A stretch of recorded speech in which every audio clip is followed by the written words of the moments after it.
Now, although there are a ton of features added to the Launchpad Pro and a host of overview videos available, we're going to be focusing on the external sequencing capabilities for using with hardware synths and drum machines. Launchpad Pro Mark III features MIDI in, 2 MIDI outs and through, so you can connect and control all of your external hardware. Also, and for the first time, we have a powerful 4-track sequencer. Connected to MIDI output 1, we have the Novation Peak. To assist in controlling peak and within the sequencer view, we can choose how we want to interact with it. Hold Shift and Sequencer to enter the sequencer settings. The pads on the top right will change the view between drum, scale keyboard, or chromatic, with visual feedback on the left-hand side. Also within these settings we can adjust the MIDI channel that we're transmitting MIDI on.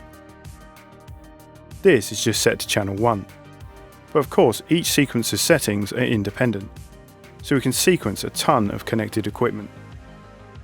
So one of the things that's really fun to do is use the sequencer settings to create a random and generative sequence.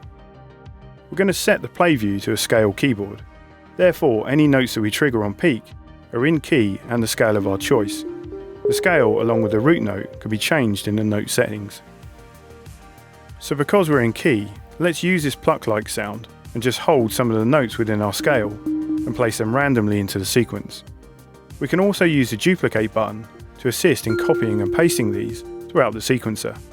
And again, I'm just placing these notes in a random place in the sequence.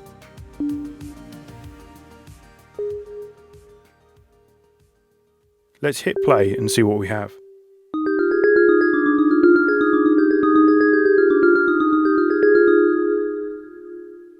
Okay, so let's enter the pattern settings and get creative with the sequence.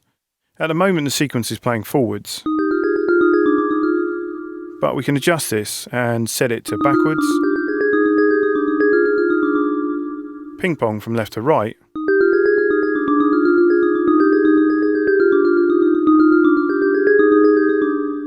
or random.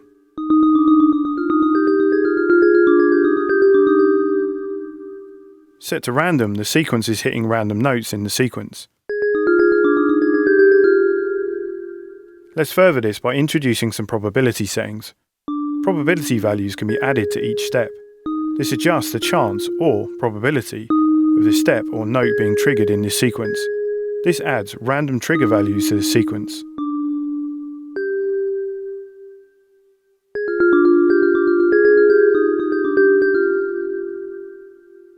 So sounding nice, but let's introduce some mutation to the sequence. By adding mutation value per step, once triggered, this will set off a random note value or pitch to peak. So let's add some random values to these steps in our sequence.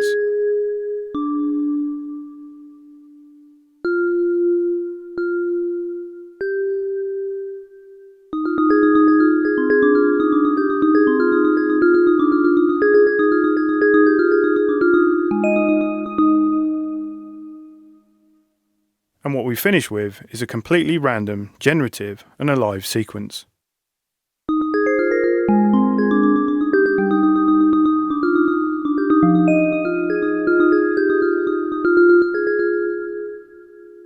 Thanks for watching.